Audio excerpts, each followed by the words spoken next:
আমাদের রোজকার জীবনে একটা মহা সমস্যা দেখা দিয়েছে। আজকাল অবশ্য সব কিছুতেই আমরা মহা আখ্যা দিতে অভ্যস্ত হয়েছি। মহা লেবুওয়ালা সাবান, মহা তাজগিওয়ালা শ্যাম্পু, মহা শক্তিধর ডিটারজেন্ট, এরকমই সবই এখন মহা।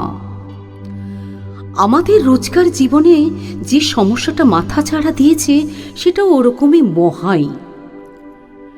সমস্যায় পড়লে সবাই যা করে আমিও তাই করলাম।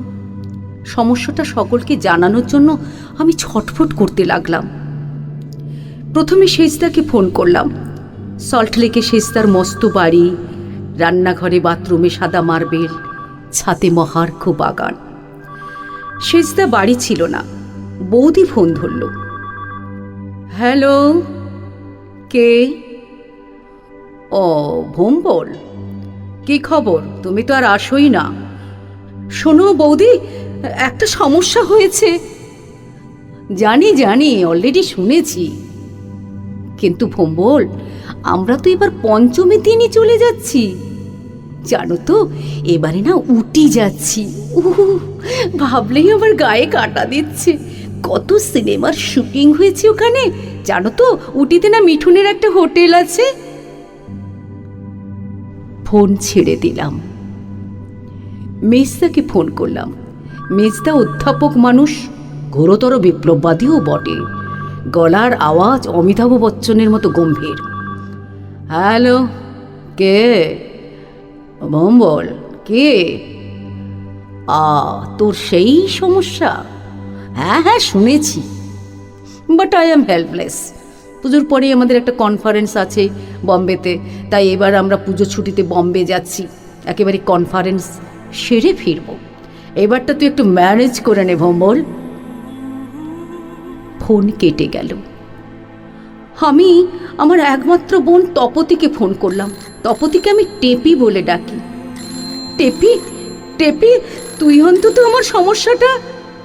ছোড়দা প্লিজ, তুই এই সমস্যাটা আমাকে ট্রান্সফার করিস না। তুই তো জানিসই গত 3 বছর আমরা কোথাও যেতে পারিনি। ওর তো ছুটেই মেলে না। প্লিজ ছোড়দা, এবার আমরা আন্দামান যাচ্ছি। তোর ভাগ্নিরা খুব নেচে উঠেছে। প্লিজ ছোড়দা। ফোন রেখে দিলাম। পাবলিক বুথ, অনেকগুলো পয়সা গচ্চা গেল। বুথ থেকে বেরোতে পারার অনিমেষতার সঙ্গে দেখা হলো। কি রে ভোম্বল, এত রোগা হয়ে গেছিস কেন? এখনো চাকরি বাকরি হলো না? তো দাদারা সব এত বিগ শট। তাও আমি কিছু না বলে ট্রামে উঠে পড়লাম। তারপর সন্ধ্যের মুখে 18 নম্বর নস্করপাড়া লেনের মানধাতার গলিতে ঢুকলাম। গলির মধ্যে একটা ভাড়া বাড়ির ভাঙা চোরা ঘরে আমি আর আমার মা থাকি। আমার মা, আমার মেজদা, বড়দা, সেজদা, তপতি, সবার মা। মা অসুস্থ।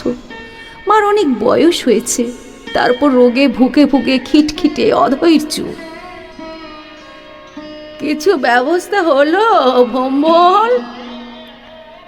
মা বিছানা থেকে জিজ্ঞাসা করলো। আমি হঠাৎই রেগে গেলাম। কেন কে জানে, রেগে গলা চড়িয়ে বলতে লাগলাম, না, ব্যবস্থা হলো না, হবেও না কোনোদিন। পুজোর ছুটিতে সারা পশ্চিম বাংলার লোক বেড়াতে যাচ্ছে। তোমার হাওয়া বদল করা হবে না। তোমার ছেলেরা যে যার বউ বাচ্চা নিয়ে ভারত ভ্রমণে যাচ্ছে। তাদের সবার বাড়িতে তালা। পুজোয় তুমি এখানেই থাকবে, এই 18 নম্বর নস্করপাড়া লেনে, এই অন্ধ গলির সাথে ঘরে। তুমিও থাকবে, আমিও থাকবো। আমি রান্না করব, তুমি খাবে। তুমি বকবক করে বিলাপ করবে, আমি শুনবো। কলকাতা শুদ্ধ লোক পুজোর ঠাকুর দেখতে বেরোবে। আমি আমার টিউশনির টাকায় তোমার ওষুধের জন্য মেডিকেল স্টোরে লাইন দেব। আর ষষ্ঠী, সপ্তমী, অষ্টমী, নবমী সব কেটে যাবে। বলতে বলতে খেয়াল ছিল না, হঠাৎই দেখলাম আমার খিটখিটে বুড়ি মা অঝরে কাঁদছে। মা, কি হলো? মা উত্তর না দিয়ে আমার দিকে সেই দৃষ্টিতে তাকালো, জল্লাদের খাঁড়ার দিকে যেরকম আর্ত চোখে তাকায় বলির পশু। তারপর 2 দিন মা আর কোনো কথা বলেনি। কাল ভোরে আমার মা মারা গেলেন। আমি এখন একা। পুজো আসছে, বাতাসে শিউলির সুবাস। দাদারা বোনেরা সবাই ভারতবর্ষের নামি দামি মন্দিরে ভক্তিভরে পুজো দিচ্ছে, প্রণাম করছে। আমি মার শূন্য খাটে একা বসে আছি। একতলার এই ছোট ঘরটায় কেমন যেন মায়ের গায়ের গন্ধ। পুজো আসছে, মা 18 নম্বর নস্করপাড়া ছেড়ে একটু হাওয়া বদলে যেতে চেয়েছিল। এখন শরতের হাওয়ায় হাওয়ায় শুধু মায়েরই গায়ের গন্ধ।